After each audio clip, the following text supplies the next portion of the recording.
අපි අද පාඩම කතා කරන්න බලාපොරොත්තු වෙනවා. අපි කතා කරක හිටියේ චුම්බක දුර පුතාට සුබ සන්ධ්‍යාවක්. අපි අද පාඩම පටන් ගන්නවා. අපි කතා කර හිටියේ චුම්බක ගැන. එතකොට අපි අන්තිමට කතා කරේ චුම්බක ද්‍රව කියන කොටස ගැන. අපි ඒක පොඩ්ඩක් මතක් කරවතින්.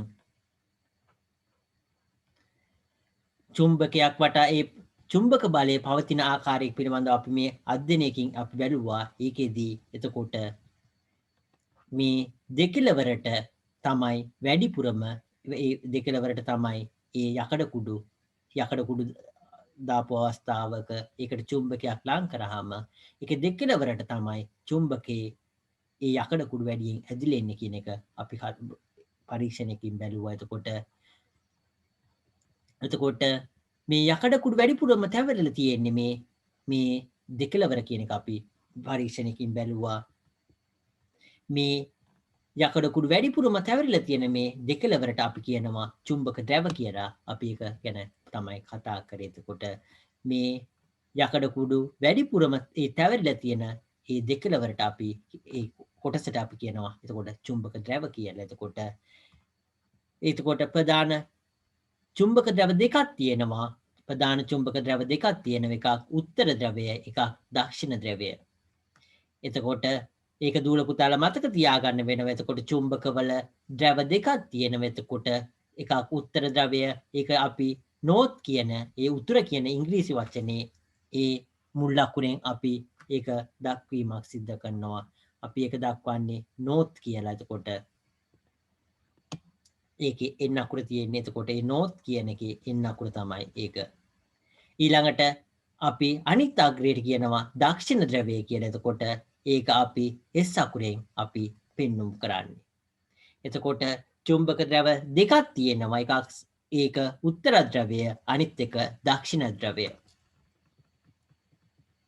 මේකේ මේ චුම්බකවල විවිධ අවස්ථාවල ඒ උත්තර ද්‍රවයයි දක්ෂිණ ද්‍රවයයි කියන එක දක්වලා තියෙනවා. මේකේ මේ උත්තර ද්‍රවය ඊළඟට දක්ෂිණ ද්‍රවය මේ ඒ චුම්බක වල ද්‍රව දෙක මේක දක්වලා තියෙනවා. ඊළඟට මේ චුම්බකයේ උත්තර ද්‍රවයයි දක්ෂිණ ද්‍රවයයි දක්වලා තියෙනවා. මේ චුම්බකයේ ඒ දක්ෂිණ ද්‍රවයයි උත්තර ද්‍රවයයි කියන එක මේ පැත්ත උත්තර ද්‍රවය, අනිත් පැත්ත දක්ෂිණ ද්‍රවය කියලා දක්වලා තියෙනවා. ඊළඟට මේ චුම්බකයේ උත්තර ද්‍රවය කියන එක මේ කොටස උත්තර ද්‍රවය, මේ කොටස දක්ෂිණ ද්‍රවය කියන එක මෙතන මේ කොටස. එතකොට දක්ෂිණ ද්‍රවය තමයි ඒක වෙන්නේ. එතකොට අපි මෙතන ඉඳන් තමයි අපි අද කතා කරන්න බලාපොරොත්තු වෙන්නේ. එතකොට චුම්බක ද්‍රව හඳුනා ගැනීම කියන කොටස තමයි අපි කතා කරන්නේ.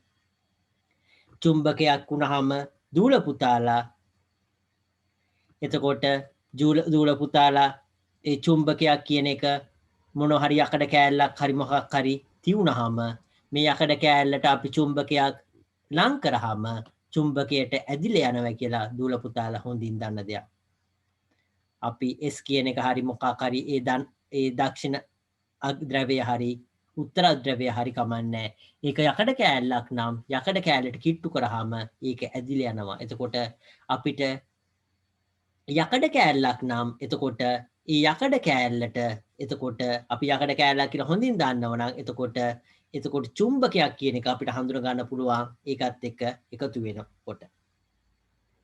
එතකොට ඒ යකඩ කෑල්ලට ඇදිලා යන්නේ නැත්නම් එතකොට අපිට චුම්බකයක් නෙවෙයි කියලා අඳුර ගන්න පුළුවන්. ඒක එතකොට ඒකෙන් අපිට චුම්බකයක්ද චුම්බකයක් නෙවෙයිද කියලා හඳුර ගන්න පුළුවන්. මේ අවස්ථාවේදී අපි කරන්න හදන්නේ චුම්බකේ ද්‍රව හඳුන ගන්න. ඒක දක්ෂිණ ද්‍රවයේද එහෙම නැත්නම් ඒක උත්තර ද්‍රවයේද කියන එක හඳුන ගන්න තමයි අපි මේ ආකාරය තමයි අපි ළඟට කතා කරන්න හදන්නේ. ඒකෙදී දූල පුතාලා එක දෙයක් දන්නවා. අපි දක්ෂිණ ද්‍රවයකුයි අපි උත්තර ද්‍රවයකුයි තවත් උත්තර ද්‍රවයකුයි ලං කරාම මොකද වෙන්නේ කියලා දූල පුතාලා දන්නවා. අපි 6 වසරේදී මේ පාඩම කරලා තියෙනවා. උත්තර ද්‍රවයකට තවත් උත්තර ද්‍රවයක් ලං කරාම ඒක විකර්ෂණය වීමක් සිද්ධ වෙනවා. ඒ කියන්නේ ඒ දෙක වෙන්වීමක් සිද්ධ වෙනවා කියන එක අපි කතා කරා. ඒ වගේම අපි චුම්බකයක දක්ෂිණ ද්‍රවයකුයි ඒකට තව දක්ෂිණ ද්‍රවයකුයි අපි ලං කරාම ඒ දෙකත් වෙන් වෙනවා කියන එක අපි කතා කරා. එතකොට ඒ උත්තර ද්‍රව දෙකක් ලං කරාමත් වෙන් වෙනවා. දක්ෂිණ ද්‍රව දෙකක් ලං කරාමත් වෙන් වෙනවා කියන එක අපි කතා කරලා තියෙනවා. ඊට අමතරව අපි කතා ඒ 6 වසරේදී අපි ඉගෙනගෙන තියෙනවා. අපි 6 වසරේදී ඉගෙනගෙන තියෙනවා තව කොටසක් මේකේ උත්තර ද්‍රවයකට හරි දක්ෂිණ ද්‍රවයකට හරි ඒකේ ප්‍රතිවිරුද්ධ එක අපි උත්තර ද්‍රවයක් නම් ඒකට දක්ෂිණ ද්‍රවයක් ලං කරාම ඊව අතර ආකර්ෂණයක් සිද්ධ වෙනවා කියලා අපි කතා ඒ 6 වසරේදී ඉගෙනගෙන තියෙනවා. එතකොට මේ කොටස ඉතාම වැදගත් වෙනවා. අපි මේ කොටස මතක් කරගෙන අපි ඊළඟ කොටස මේකේ පොතේ කියන දේ අපි පොඩ්ඩක් බලමු ඉස්සෙල්ලා. එතකොට ඒ චුම්බක ද්‍රව හඳුනා ගන්න කියන ගැනීම ගැන තමයි අපි කතා කරන්නේ. එතකොට බොහෝ චුම්බකවල උත්තර හා දක්ෂිණ ද්‍රව ඒ මත සලකුණු කර පවතින බව මීට පෙර ඉගෙනගෙන තියෙන කියලා දක්වලා තියෙනවා. එතකොට මේ අවස්ථාවේදී n කියලා දක්වලා තියෙනවා. එතකොට උත්තර ද්‍රවය s කියලා දක්වලා තියෙනවා. එතකොට දක්ෂිණ ද්‍රවය. එතකොට දක්ෂිණ ද්‍රවයයි උත්තර ද්‍රවයයි මේකේ දක්වලා තියෙනවා. එතකොට දක්ෂිණ ද්‍රවයයි උත්තර ද්‍රවයයි මේකෙදී මේ ලකුණු කරලා තියෙනවා කියන එක මේකේ දූල පුතාලට හොඳින් පැහැදිලිව පේනවා. එතකොට චුම්බක ද්‍රව ඒ මත ලකුණු කර නොමැති විට ඒව හඳුන ගන්න අයුරු මීළඟට සලකලා බලමු කියලා දක්වලා තියෙනවා. එතකොට මේකෙදී දූල පුතාලට ඒ සමහර අවස්ථාවලදී මේවයි මේ දක්ෂිණ ද්‍රවයයි උත්තර ද්‍රවයයි කියන මේක උත්තර ද්‍රවයෙන් කියලා දක්වලා තියෙනවා. දක්ෂිණ ද්‍රවයේදී S කියලා දක්වලා තියෙනවා. එතකොට දක්ෂිණ ද්‍රවයක් නම් S කියලා දක්වලා තියෙනවා. උත්තර ද්‍රවයෙන් නම් N කියලා දක්වලා තියෙනවා. ඒකින් අපිට පුළුවන් ඒ චුම්බකයේ ද්‍රව හඳුන ගන්න. නමුත් අපි සමහර අවස්ථාවලදී අපිට මේ ආකාරයට ඒ වර්ණාලේප කරලා ඒකේ N හරි S හරි ඒ සලකුණු කරලා නැති වර්ණාලේප කළත් නැති ඒකේ S හරි N හරි ලකුණු කළත් නැති අවස්ථා අපිට දක්කින්න ලැබෙනවා. ඒකේ මේ උදාහරණයකට දක්වලා තියෙන මේ චුම්බකය බැලුවොත් මේකේ ද්‍රවය කියන එක මොකද්ද කියන එක මේ ද්‍රවය මොකද්ද මේ ද්‍රවය මොකද්ද කියන එක අපි දන්නේ නැහැ ඇත්තටම. එතකොට අපි මේ ද්‍රවය සටහන් කරලා නැති මේ චුම්බකයේ කොහොමද මේ ද්‍රවය අපි ඒක උත්තර ද්‍රවයක්ද දක්ෂිණ ද්‍රවයක්ද මේක දක්ෂිණ ද්‍රවයක්ද උත්තර ද්‍රවයක්ද කියන එක අපි කොහොමද හඳුනගන්නේ කියන එක තමයි මේකෙදි මේ කියන්නේ. එතකොට මම කලින් කියපු ඒ උදාහරණය පොඩ්ඩක් කලින් 6 වසරේ කොටස පොඩ්ඩක් මතක තියාගන්න. ඒක ඉතාම වැදගත් වෙයි මේකෙදි. අපි මේ ඊළඟ කොටස මේකෙදි බැලුවොත් චුම්බකයක ද්‍රව හඳුනාගත හැකි ක්‍රම පිළිබඳව අධ්‍යයනය කිරීම සඳහා 6 ක්‍රියාකාරකමේ යෙදමු කියලා දක්වලා තියෙනවා. එතකොට අපි මේ 78 වෙනි පිටුව විද්‍යාව පොතේ 78 වෙනි පිටුව අපි කතා කරන්නේ ඒකේ චුම්බකයක ද්‍රව හඳුනා ගන්න කරන්න පුළුවන් මේ ක්‍රියාකාරකම් ගැන තමයි අපි කතා කරන්නේ. එතකොට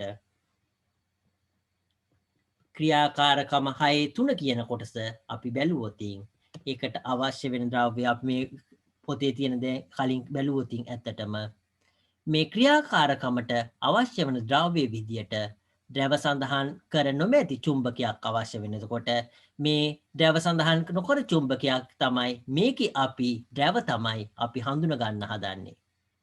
එතකොට ද්‍රව සඳහන් නොකරපු චුම්බකයක ද්‍රව හඳුන ගන්න පුළුවන් කියන ආකාරය තමයි අපි පෙන්වන්න හදන්නේ. එතකොට දූල පුතාලට අනිවාර්යයෙන්ම ඒ ද්‍රව සඳහන් නොකරපු චුම්බකයක් තියෙන්න ඕන. ඒකේ පැති තමයි ඒකේ ඒ ද්‍රව තමයි අපි හඳුන ගන්න හදන්නේ මේ පරීක්ෂණේ. එතකොට ද්‍රව සඳහන් කර ඇති චුම්බකයක් එතකොට මේ හඳුන ගන්න අපි චුම්බකයක් එතකොට තියෙන්න ඕන තව චුම්බකයක් ඒක හඳුන ගන්න මම කලින් අවස්ථාවේදී ඒ චුම්බකවල උත්තර ද්‍රවයයි එතකොට ඒ චුම්බකවල උත්තරද්‍රව්‍යයයි අපි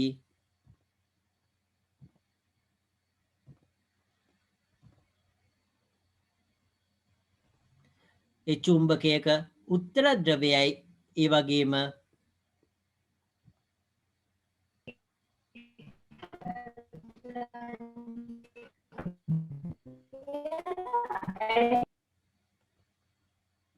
අපි ඒ චුම්බකයක උත්තරද්‍රව්‍යයයි ඊළඟට තවත් චුම්බකයක උත්තරද්‍රව්‍යයකුයි ලං කරාම ඒවා අතර විකර්ෂණයක් ඇති වෙනවා කියලා අපි කතා කරා. ඒ වගේම චුම්බකයක ඒ දක්ෂිණද්‍රව්‍යයයි තවත් චුම්බකයක දක්ෂිණද්‍රව්‍යයයි කියන එක ලං කරාමත් විකර්ෂණය වෙනවා කියලා අපි කතා කරා.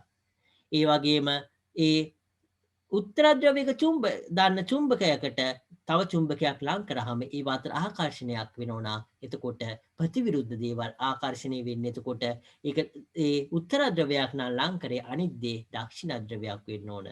එතකොට මේක භාවිතා කරලා තමයි මේ පරීක්ෂණයෙන් මේ චුම්බකයේ ද්‍රව හඳුන ගන්න බලන්නේ. එතකොට මේ චුම්බකයේ ද්‍රව හඳුන ගන්න බලන්නේ. එතකොට ඒ දන්න චුම්බකය අපි එතකොට දන්න චුම්බකයේ ඒ දන්න ද්‍රව්‍යයක් අපි ලං කරාම එතකොට අනිත් චුම්බකයෙන් විකර්ෂණයක් වෙනවද ආකර්ෂණයක් වෙනවද කියන එකෙන් අපිට පුළුවන් අනිත් චුම්බකයේ එතකොට ඒ දන්න චුම්බකයට අපි දන්න චුම්බකයක ඒ උත්තරද්‍රව්‍ය ලං කරාම ආකර්ෂණයක් වෙනවද විකර්ෂණයක් වෙනවද කියන එක ඊළඟට අනිත් පැත්ත හරවලා ඒක ලං කරාම ආකර්ෂණයක් වෙනවද විකර්ෂණයක් වෙනවද කියන එකෙන් අපිට පුළුවන් ඒක එකක් චුම්බකයක්ද කියලා අඳුන ගන්න පුළුවන් අනිත් එක ඒකේ ද්‍රව්‍ය මොකක්ද කියන එක අපිට අඳුන ගන්න පුළුවන්. ඒක තමයි මේක මේ කියන්නේ ඇත්තටම අපි ඒක පොඩ්ඩක් ආපහු බැලුවොත් එතකොට මේකෙදී ද්‍රව සඳහන් කර ඇති චුම්බකයක් එතකොට ඒ චුම්බකයේ ද්‍රව සඳහන් කරලා තියෙන එක ඉතාම වැදගත් වෙනවා. එතකොට ද්‍රව සඳහන් නොකර චුම්බකයක් කියන එක කියන්නේ අපි ඒ මේ ක්‍රියාකාරකමෙන් ද්‍රව හඳුන ගන්න භාවිතා කරන චුම්බකය ගැන කියන්නේ. එතකොට ඊළඟට ද්‍රව සඳහන් කර ඇති චුම්බකයක් කියලා දක්වන්නේ එක ද්‍රව සඳහන් කර ඇති චුම්බකයක් කියන එක එතකොට ද්‍රව සඳහන් කරපු චුම්බකයක් මොකටද අවශ්‍ය වෙන්නේ මම කලින් කිව්ව අවස්ථාව වගේ. එතකොට අපි දන්න චුම්බකයක ඒ ද්‍රව ලං කරාම ඒකේ ආකර්ෂණයත් විකර්ෂණයත් අනුව අපිට නොදන්න චුම්බකය හඳුන ගන්න පුළුවන්. ඒක නිසා ඒකට ඉතාම ප්‍රයෝජනවත් වෙනවා මේ ද්‍රව සඳහන් කරපු එතකොට මේ චුම්බකය. ඊළඟට දක්වලා තියෙන එක බැලුවොත් මාලිමාවක් නූල් කැබැල්ලක් ආධාරකයක් කිරල ඇබයක් හෝ ස්ටයිරෝෆෝම් කියලා ඒ කැබැල්ලක් ඊළඟට දක්වලා තියෙනවා. ඊළඟට ජල බේසම ඊළඟට ඔරලෝස් තැටියක් දෙකක් කියලා දක්වලා තියෙනවා. මේකේ ක්‍රමය කියන එක අපි බැලුවොත් එතකොට දී ඇති ද්‍රව්‍ය මේක මේ ජලයේ පාවෙන දෙයක් ඇත්තටම කිරල ඇබයක් හරි මොකක් හරි දක්වලා තියෙන්නේ. එතකොට ඊළඟට අපි මේ ක්‍රමය බැලුවොත් දී ඇති ද්‍රව්‍ය භාවිතා කරමින් ද්‍රව සඳහන් කර නොමැති චුම්බකයේ ද්‍රව හඳුනාගත හැකි ආකාර සලකා බලමු කියලා දක්වලා තියෙනවා. ඒ සඳහා පහත දී ඇති ක්‍රම උපයෝගී කරගන්න පුළුවන් කියලා දක්වලා තියෙනවා. එතකොට මේ ද්‍රව සඳහන් කරලා නැති චුම්බකයේ අපිට අඳුන ගන්න පුළුවන් ආකාර කීපයක් තියෙනවා. ඒ ආකාර කීපය මේක දක්වලා තියෙනවා. එතකොට එක අවස්ථාවක් නෙවෙයි තියෙන්නේ අවස්ථා කිහිපයක් තියෙනවා. ඒ අවස්ථා කිහිපයම මේක විස්තර කරලා තියෙනවා. එතකොට මේ චුම්බකයේ ද්‍රව හඳුන ගන්න පුළුවන් අවස්ථා ඒ කිහිපයම මතක තියාගන්න. ඒක ඉතාම වැදගත් වෙනවා. මම කලින් අවස්ථාවේදී එකක් පොඩ්ඩක් විස්තර කරා. එතකොට ඊට අමතරව මේකේ තියෙන අවස්ථා අපි පොඩ්ඩක් බැලුවොත් මේකේ මේ ක්‍රමය කියලා දක්වලා තියෙන කොටස බැලුවොත් දී ඇති ද්‍රව්‍ය භාවිතා කරමින් ද්‍රව සඳහන් කර නොමැති චුම්බකයේ ද්‍රව හඳුනාගත හැකි ආකාරය සොයලා බලමු කියලා දක්වලා තියෙනවා. ඒ සඳහා පහත දී ඇති ක්‍රම උපයෝගී කරගන්න පුළුවන් කියලා දක්වලා තියෙනවා. එතකොට මේ චුම්බකයේ එතකොට ඒ ද්‍රව හඳුන ගන්න මේ ආකාර අපිට භාවිතා කරන්න පුළුවන් කියලා තමයි දක්වලා තියෙන්නේ. එතකොට මේ පළවෙනි අවස්ථාව 6 රූපය කියන මේ රූපයේ අවස්ථාව. එතකොට චුම්බක මාලිමාව භාවිතයෙන් චුම්බකේ ද්‍රව හඳුනා ගැනීම කියලා දක්වලා තියෙනවා. එතකොට මේ අවස්ථාවේදී එතකොට මාලිමාව කියන එක දූල පුතාලා ඒ චුම්බක ශීර්ෂයක් නැති අවස්ථාවකදී අපි මාලිමාව තිව්වොත් ඒ මාලිමාව ඒ පෘථිවිය තියෙනවා. මෙහෙම මම පෘථිවිය ඇන්දොතින් පෘථිවිය මේ ආකාරයට පෘථිවියේ උත්තර ද්‍රවය තියෙනවා, දක්ෂිණ ද්‍රවය තියෙනවා. මේ හරහා චුම්බක ශේෂ්ඨයක් එනවා. එතකොට අපි මාලිමාව තිව්වහම ඒ මාලිමාවේ කට්ට එතකොට උතුරු පැත්තට යනවා. කොටසක් ඊළාට දකුණු පැත්තට යනවා. එතකොට ඒකෙන් අපිට අඳුන ගන්න පුළුවන්. එතකොට ඒකේ උත්තර මොකද්ද? දකුණ මොකද්ද කියලා මේ මාලිමාවේ කට්ටෙන් අපිට අඳුන ගන්න පුළුවන්.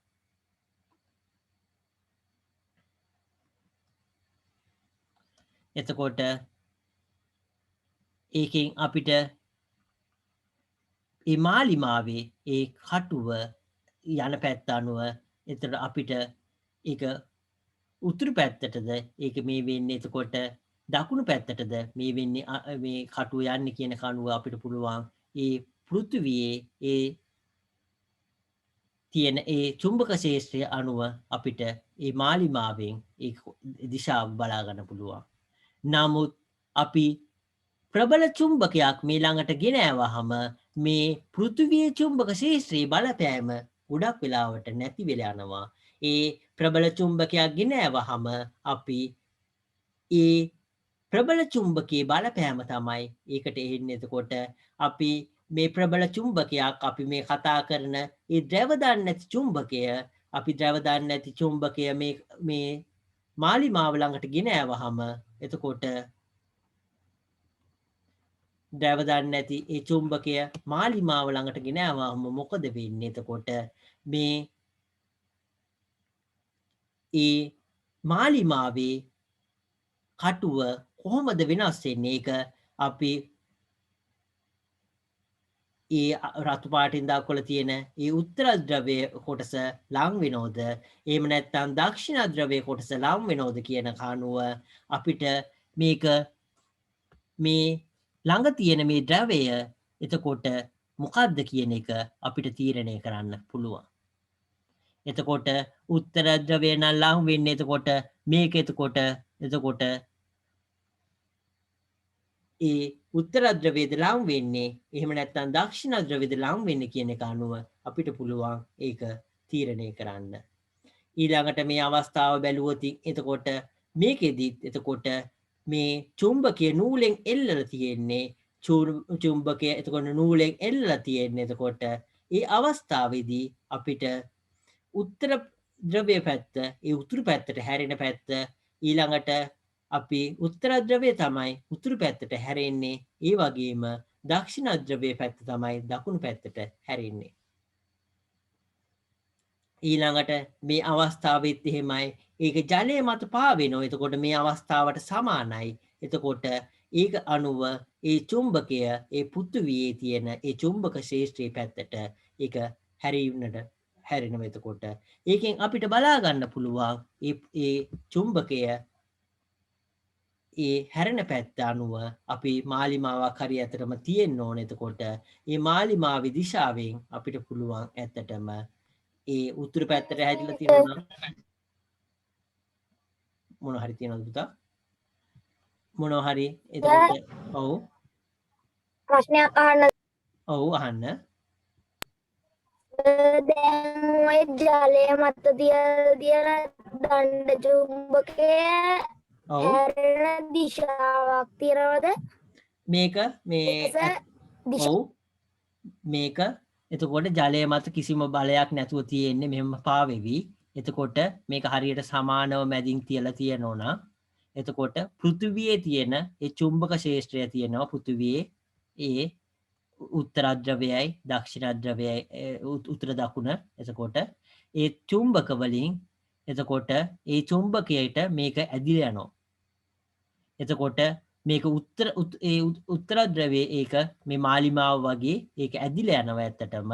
එතකොට මාලිමාව වගේ ඇදිලා යනවා මේ පැත්තට. එතකොට මේ දකුණු පැත්ත අනිත් පැත්තට යනවා. උතුරු පැත්තයි දකුණු පැත්තයි මෙහෙම ඒ චුම්බකයේ බලපෑමට ලක් වෙනවා. වැරදිලාවත් අපි මේ හරියෙන් වෙන චුම්බකයක් තියුවොත් ඒ චුම්බකයේ බලපෑම තමයි මේක ලබා ගන්නේ. මොකද ඒ වැඩි දෙයි එතකොට ඒ පෘථිවියේ තියෙන චුම්බකයේ ඒ බලය ඇත්තටම සීමිතයි.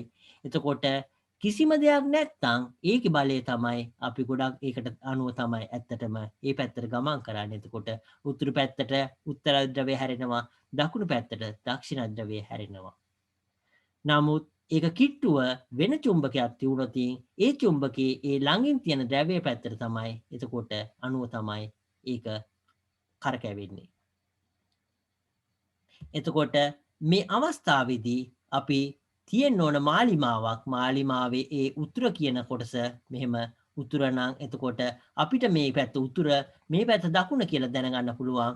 අපි උතුර දකුණ දන්නේ නැත්නම් මේ ක්‍රමයෙන් අපිට චුම්බකයේ ද්‍රව අඳුර ගන්න ඇත්තටම බැරි වෙනවා. හරිද පුතා?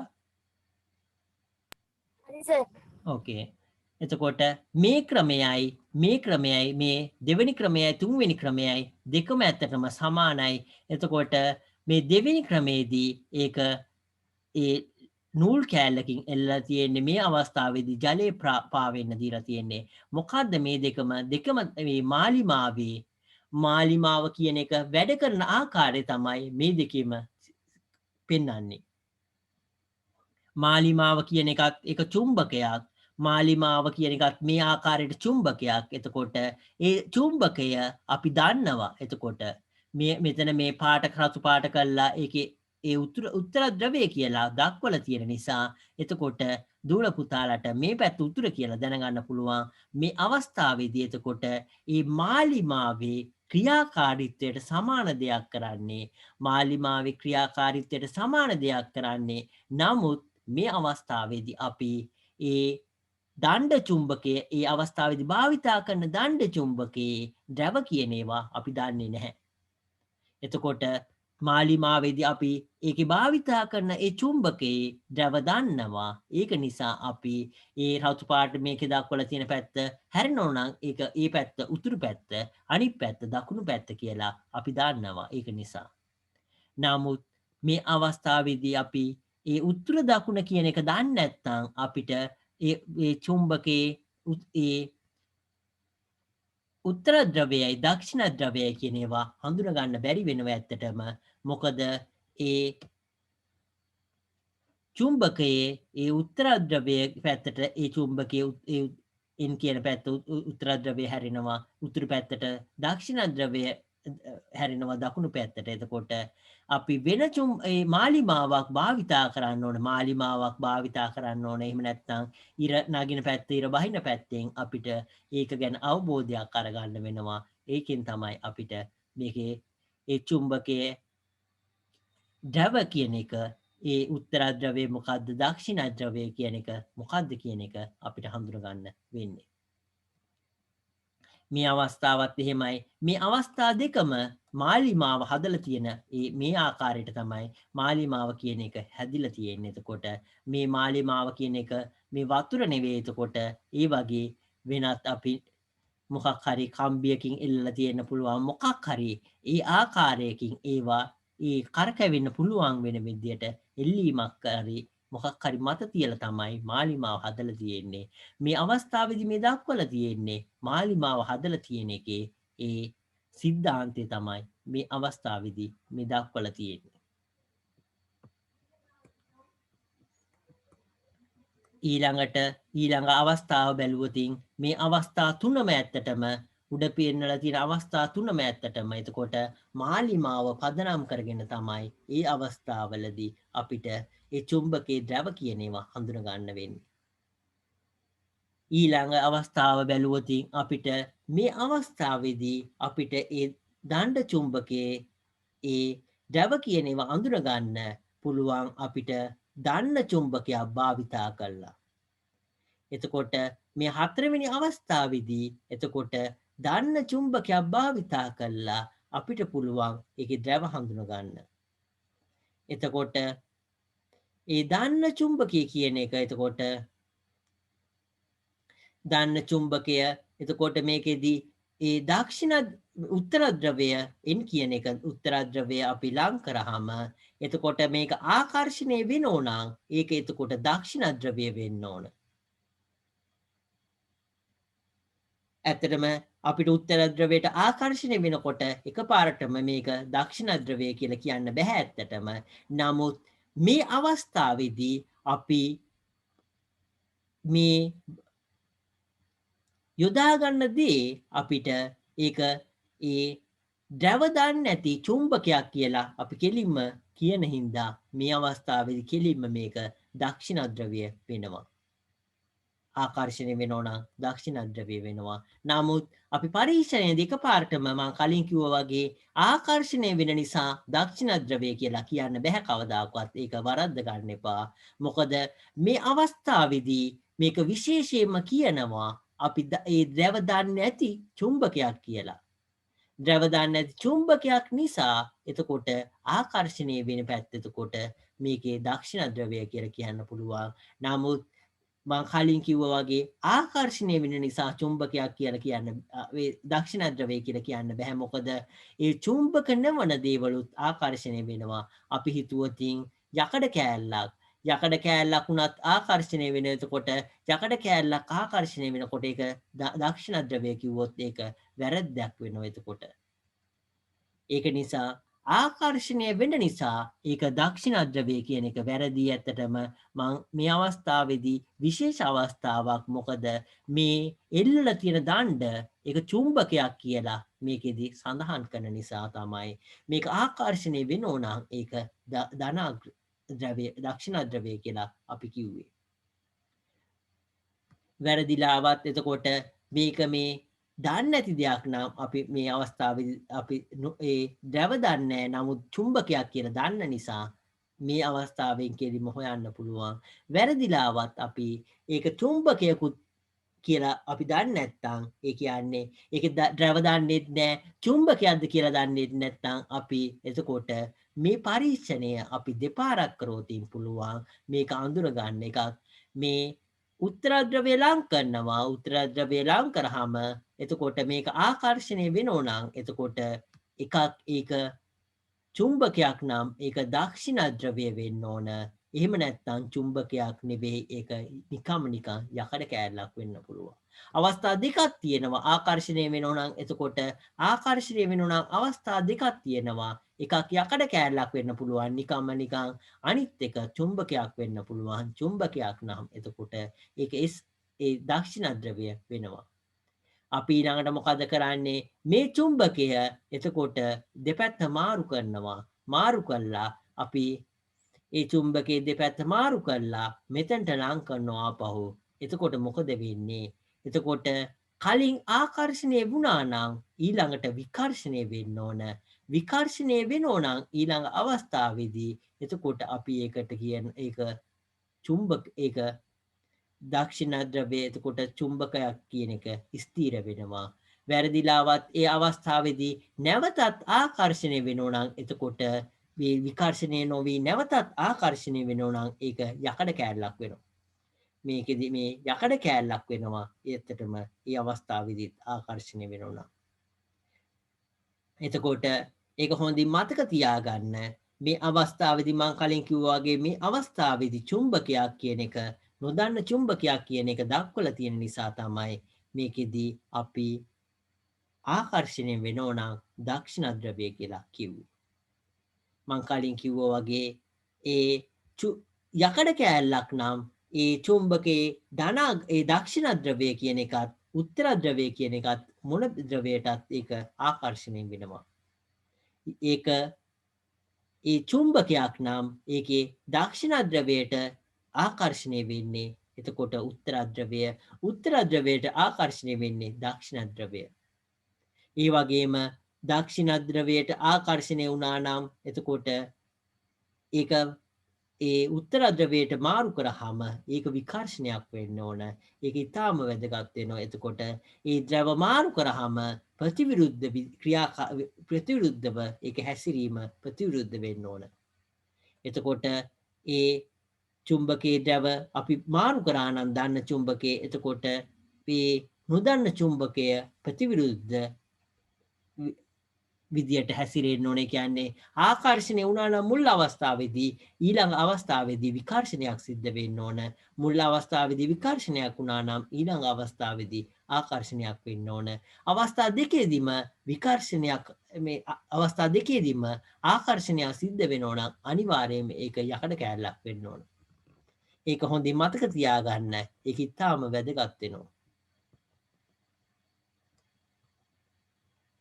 ඊළඟ අවස්ථාව අපි බැලුවොතින් 6:11 රූපය. එතකොට 6:11 රූපේ බැලුවොතින් චුම්බකය ඔර්ලෝස් තැටිය මත තබා එය තවත් ඔර්ලෝස් තැටියක් මත නිදහසේ චලනය කළ විට හැරි පවතින දිශාව අනුව ද්‍රව හඳුනා ගැනීම කියලා දක්වලා තියෙනවා. එතකොට චුම්බක එතකොට ඔර්ලෝස් තැටියක් මත තියුවා. ඒක තවත් ඔර්ලෝස් තැටියක් මත තියෙනවා කියන එක. නිදහස චලනය වෙන්න පුළුවන් අවස්ථාවක් කියන එක. එතකොට ඔර්ලෝස් තැටියක් මත මෙහෙම චුම්බකයේ තියුවා.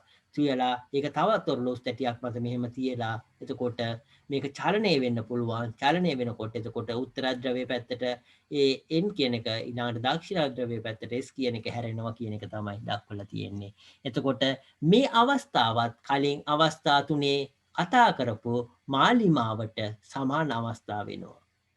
එතකොට මේ අවස්ථා තුනම මාලිමාවට සමාන අවස්ථා මං කලින් කිව්වා වගේ මාලිමාවක් හරි මොකක් හරි තියෙනවා නම් එතකොට ඒකෙන් අපිට මේක උත්තරද්‍රවය මොකද්ද දක්ෂිණද්‍රවය මොකද්ද කියලා හිතා ගන්න පුළුවන්. එහෙම නැත්නම් ඉර පායන පැත්තෙන් අපිට නැගෙනහිර කියන එක දන්නවා. ඒකෙන් අනුව අපිට උත්තර මොකද්ද ඒ නැගෙනහිර දකුණ මොකද්ද කියන එක තීරණය කරන්න පුළුවන්.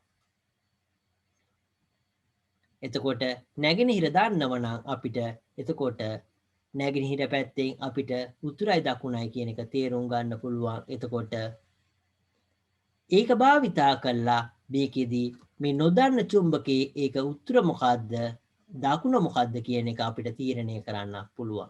එතකොට මේ අවස්ථාවේදී අපි කතා කරපු මේ අවස්ථා පහක් තියෙනවා. පහෙන් අවස්ථා හතරක්ම ඒ මාලිමාව කියන එකේ සිද්ධාන්ත භාවිතා කළා. මාලිමාවට මූලික වුණු සිද්ධාන්ත භාවිතා කළා. ඒ විද්‍යුත් ඒ මාලිමාවට මූලික වුණු සිද්ධාන්ත භාවිතා කළා. අපි නොදන්න ඒ චුම්බකයේ ද්‍රව කියන ඒවා හඳුනා ගන්න තමයි පුළුවන් කියන එක තමයි පෙන්වන්නේ.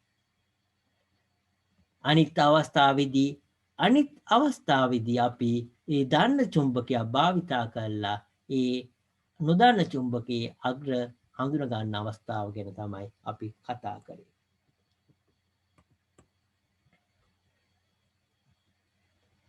එතකොට මේකෙදී මේ ක්‍රමවලට අමතරව චුම්බකයක ද්‍රව හඳුනා ගන්න පුළුවන් තවත් ක්‍රම තිබේදයි පරීක්ෂා කරන්න කියලා දක්වලා තියෙනවා ඊළඟට. මේ ක්‍රමවලට අමතරව එතකොට චුම්බකයක ඒ ද්‍රව හඳුනා ගන්න පුළුවන් තවත් ක්‍රම තිබේදයි පරීක්ෂා කරන්න කියලා දක්වලා තියෙනවා. මේකෙදි මම කලින් කිව්වා වගේ ගොඩක් වෙලාවට මේ වැඩි ඒ චුම්බකයේ ද්‍රව හඳුනා ගන්න ඒ දන්න චුම්බකයක් භාවිතා කරන එක ඊටාම පහසු වෙනවා.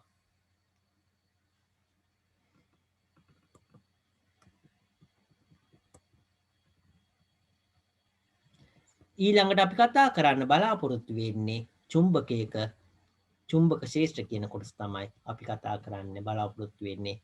මේ කොටස වෙනකන් දූල පුතාලට අහන්න දේවල් තියෙනවද? ප්‍රශ්න එහෙම තියෙනවද දූල පුතාලට?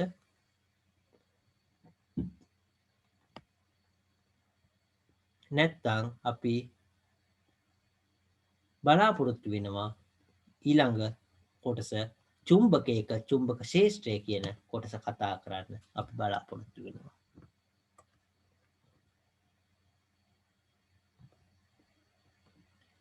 එතකොට අපි චුම්බකයක චුම්බක ශේෂ්ත්‍රය කියන ගැන පොඩ්ඩක් කතා කරන්න බලාපොරොත්තු වෙනවා.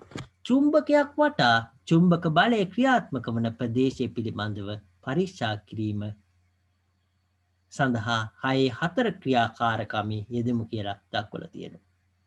එතකොට චුම්බකයක් වටා එතකොට චුම්බක බලය ක්‍රියාත්මක වෙනවා ඒ ප්‍රදේශයක.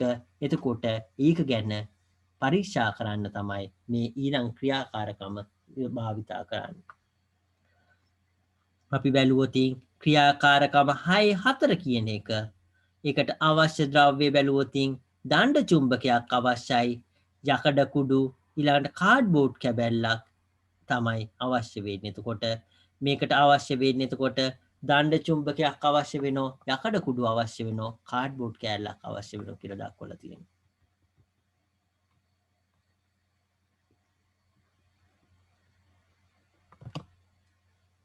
මේකෙදී කරන්න හදන්නේ මොකද්ද?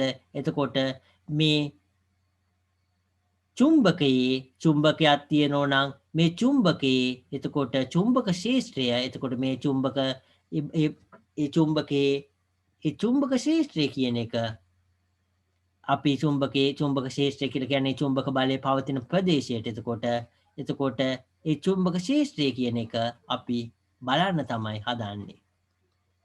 එතකොට ඒකට අපි භාවිතා කරන්නේ දණ්ඩ චුම්බකයක් අවශ්‍ය වෙනවා. එතකොට දණ්ඩ චුම්බකයක් අවශ්‍ය වෙනවා. ඒ වගේම මේකේ මේ චුම්බකයේ බල රේඛා කියලා කියන අපි චුම්බක ක්ෂේත්‍රය කියන එක අපි යකඩ කුඩු භාවිතයෙන් තමයි අපි ඒක හොයන්න බලන්නේ.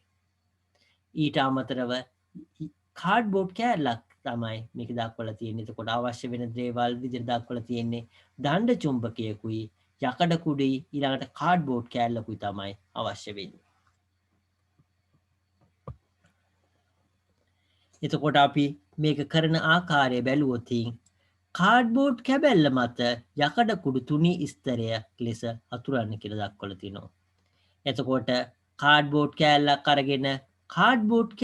අරගෙන ඒ කාඩ්බෝඩ් කෑල්ල මත යකඩ කුඩු තුනී ස්තරයක් එතකොට තුනී ස්තරයක් යකඩ කුඩු ඒක මත ඒ අතුරන්න කියලා දක්වලා තියෙනවා. දණ්ඩ චුම්බකය මත කාඩ්බෝඩ් කෑල්ල මත යකඩ කුඩු තුනී ස්තරයක් අතුරන්න කියලා දක්වලා තියෙනවා. ඊට පස්සේ දණ්ඩ චුම්බකය මත කාඩ්බෝඩ් කෑල්ල සෙමෙන්ස් තබන්න කියලා දක්වලා තියෙනවා. එතකොට මේ දණ්ඩ චුම්බකය උඩින් කාඩ්බෝඩ් කෑල්ල එතකොට යකඩ කුඩු තියෙනවා. ඒක මොකද කරන්නේ? දණ්ඩ චුම්බකය තියෙනවා. දණ්ඩ චුම්බකය උඩට ගෙනල්ලා තියන්න කියලා තියෙන්නේ. කාඩ්බෝඩ් තහඩුව මතට සෙමෙන් තට්ටු කරන්න කියලා දක්වලා තියෙනවා. ඊට පස්සේ මේක තියලා මේක උඩින් මේක ගෙනල්ලා මේක උඩින් තියනවා. තියලා ඒකට පොඩ්ඩක් තට්ටු කරන්න කියලා කියන්නේ. යකඩ කුඩු පිළිවෙල වන රටාව නිරීක්ෂණය කරන්න කියලා දක්වලා තියෙනවා. එතකොට යකඩ කුඩු කොහොමද ඒක පිළිවෙල වෙන්නේ කියන එක නිරීක්ෂණය කරන්න කියලා දක්වලා තියෙන්නේ. යකඩ කුඩු රටාවට පිළියෙල වීමට හේතුව ඔබට කියවන්න මේ කියන්න පුළුවන්ද කියන එක තමයි අහන්නේ. එතකොට මේ දණ්ඩ චුම්බකයක් උඩ මේ කාඩ්බෝඩ් කෑල්ල තියලා ඒක උඩ යකඩ කුඩු තියෙනවා නම් මේක උඩින් මේ දණ්ඩ චුම්බකයේ උඩින් මේ කාඩ්බෝඩ් කෑල්ල තියුවාම මේ චුම්බකයේ බල රේඛා තියෙනවා. චුම්බකයේ චුම්බක ක්ෂේත්‍රය තියෙනවා. ඒක අපි මෙහෙම චුම්බක ක්ෂේත්‍රය දැක්වුවොත් එතකොට ඒ චුම්බක ක්ෂේත්‍රයේ ඒ ක්ෂේත්‍රයේ අනුව මේ යකඩ කුඩු ඇදිලා යෑමක් සිද්ධ වෙනවා. එතකොට මේ චුම්බක ක්ෂේත්‍රයේ තියෙන ඒ චුම්බක ක්ෂේත්‍රයේ පවතින ආකාරයට යකඩ කුඩු පිළිගැසීමක් සිද්ධ වෙනවා. ඒක තමයි අපිට දැක ගන්න පුළුවන් වෙන්නේ. මම කලින් කිව්ව ගිය සතියේ අපි ඇපල් ගෙඩියක් කැපුවාම ඒකේ පේන ආකාරයට තමයි එතකොට ඒක චුම්බකය කියන එක අපි කෙලින්ම ඒක හරස් කඩක් කියන එක තමයි ඒ අවස්ථාව කිව්වේ. නමුත් ඇත්තට මේ චුම්බකය අපි රවුමක් නම් තනිකර රවුමක් නම් මේ චුම්බකය අපි මේ දණ්ඩ චුම්බකය කියන එක තනි රවුමක් මෙහෙම මිටක් මේ වගේ රවුමක් වගේ අවස්ථාවක් නම් මේක තනිකර සම්පූර්ණ ඇපල් ගෙඩිය ඒ වටා හැඩයට තමයි මේක මෙහෙම තියෙන්නේ. මේක ත්‍රිමාණයි ත්‍රිමාණ කියලා කියන්නේ සම්පූර්ණ ඇපල් ගෙඩියේ ඒ වටේ තියෙන ආකාරයට ඇතුලේ තියෙන ආකාරයට තමයි ඒකේ චුම්බක ශේෂ්ත්‍රය තියෙන්නේ. අපිට ඒක බලන්න අපහසු හින්දා තමයි ඒක අපි හරි මැදින් කපලා ඇපල් ගෙඩිය පේන ආකාරය බැලුවාම අපිට පේන්නේ ඒ දණ්ඩ චුම්බකය ඒ වටා තියෙන ඒ චුම්බක ශේෂ්ත්‍රය තියෙන ආකාරය. ඒකට අනුව මේ කාඩ්බෝඩ් කෑල්ල උඩ තියෙන ඒ යකඩ කුඩු හැඩ ගැසෙනවා ඒ ආකාරයට. ඒක තමයි මේ පරීක්ෂණයෙන් අපිට නිරීක්ෂණය කරන්න පුළුවන් වෙන්නේ.